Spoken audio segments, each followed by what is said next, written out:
thank you for joining me and doing this little chat.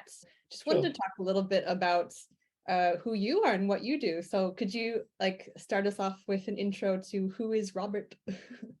I guess I'm probably best known as in my publishing, we're wearing my publishing hat. I founded Fulgur Press in 1992, 30 years ago. So yeah, 30 years, wow. Yeah, the 30 years, next month actually is our anniversary. So that's been pretty much the sort of driving force of my life. And we specialize in publishing books about esoteric art and artists. We're quite interested in the scholarly approach, but we also have worked with working artists and practitioners and helped them develop ideas into fruition. I think you first came on my radar with the Leonora Carrington Taro. So, yes. Yeah, do you want to talk about that a little bit? Well, for sure. So for quite some while, we've been looking to sort of pursue the way women have engaged with this material, principally to sort of address the imbalance that there's been over the last 50 or 100 years. And of course, there are many amazing women artists producing extraordinary material, and Leonora Carrington is among them. She was a British surrealist who died in 2011. And a good friend of mine, Susan Aberth, introduced me to her work. And we pursued there was a discovery a couple of years ago in Mexico City by Taro of a Taro Major Arcana, which was designed by Carrington in the 1950s. And it was exhibited in Mexico City. And we traveled down to take a look and came up with an idea perhaps that it should be a book and a tarot deck. So we developed that project alongside the family and with Tere and Susan, and it was published in the winter of 2020 as we were all in the grip of COVID. Mm-hmm. And it proved to be extraordinarily successful. I think it resonated with so many people at the time. You know, when you're faced with a great deal of uncertainty, as many of us were throughout COVID, there is a sort of a yearning, if you like, to sort of have a look and understand what the future may bring. And I think the tarot chimed very well with that. Plus, of course, you know, Carrington hitherto had been known, the tarot had been seen in her work in various symbols, etc., but no one was quite aware that just how much she was involved with it. And certainly a complete major arcana was unknown until quite recently. So they had that sort of sense of newness that came with it too. The way that she represented the cards, I mean, they're very clearly in her style, but she follows quite a traditional iconography with the cards, which is somewhat unusual. And I've speculated, I think, that perhaps this was somehow a sort of a reference major arcana for her that she sort of used when she was sort of channeling the energies, if you like, through her other paintings. Because there are other examples in her work of tarot designs and even other sort of card-like designs, which are far more experimental. So, and the fact they're quite early, 1950s, sort of does lend a little to that, I think. So I got involved with Ithell Colquhoun's work through a friend, Amy Hale, who had been studying her work for some while.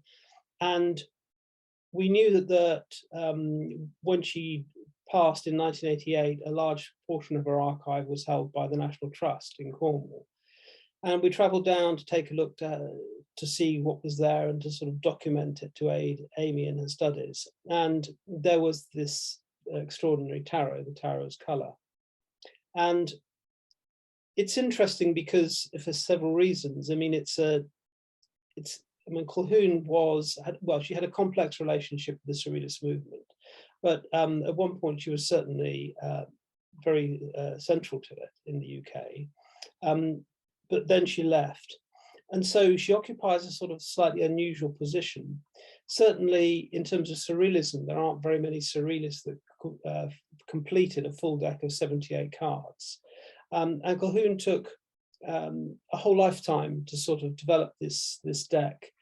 came quite late in her career in the 1970s, but there's evidence that she was interested in the tarot from the very early days.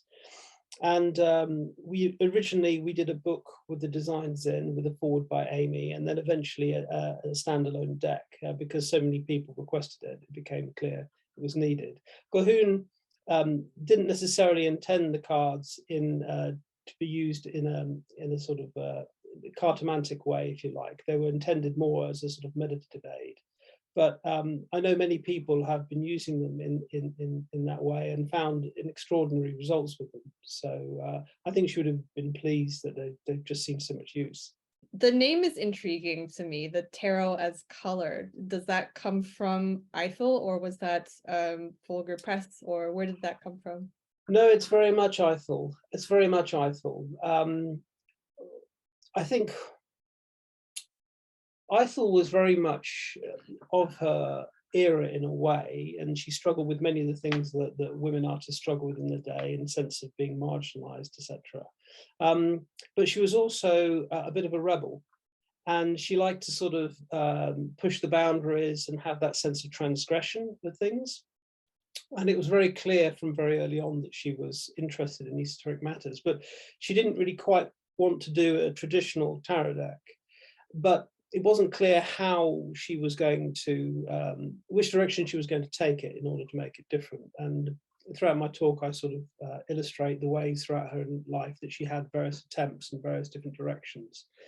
But the Tower of Colour is intended, it's a reference really to the Golden Dawn teachings, which is a foundation of so many modern schools of magic. And the Golden Dawn employed colour in a very specific way because they believed colour had a resonance and meaning and could affect the brain in a particular way.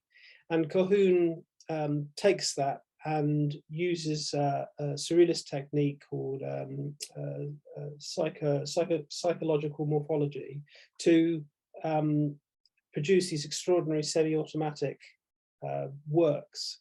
So she sort of blends colors, but she also has a surrealist technique. And so it's referencing many, many different things, if you see what I mean.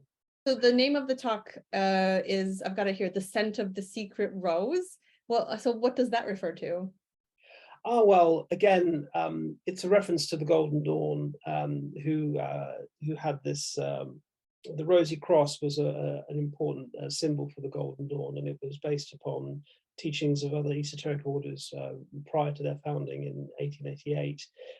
But Colquhoun was very interested in scent and much less sound, actually.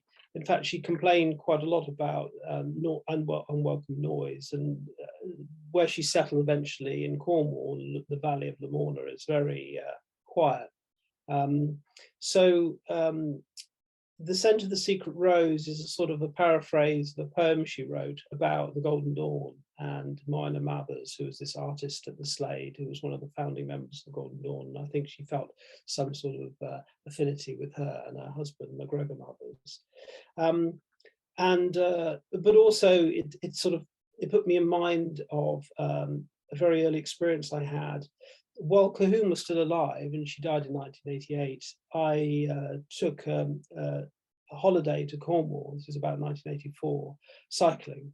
And I camped in the field where the Nine Maidens are, which is just around the corner from her studio at Bow Cave, as she called it, in the Lamorna Valley. And I cycled right past her studio, and it must have been full of all her works. And at the time, I didn't know it. But that sense of silence, that sense of peace there is very, very strong. And also the aromas of the valley, you know, wild garlic and all those extraordinary sort of woodland smells you get. So I guess I was slightly mindful of that as well. Just grateful for this opportunity to say hello. And I'm very much looking forward to being with you all in November. Yeah, us as well. I'm looking forward to this a lot. I have so much to learn. We all do. All right. Thank you so much, Robert. And I'll see you in November. My pleasure. Take care.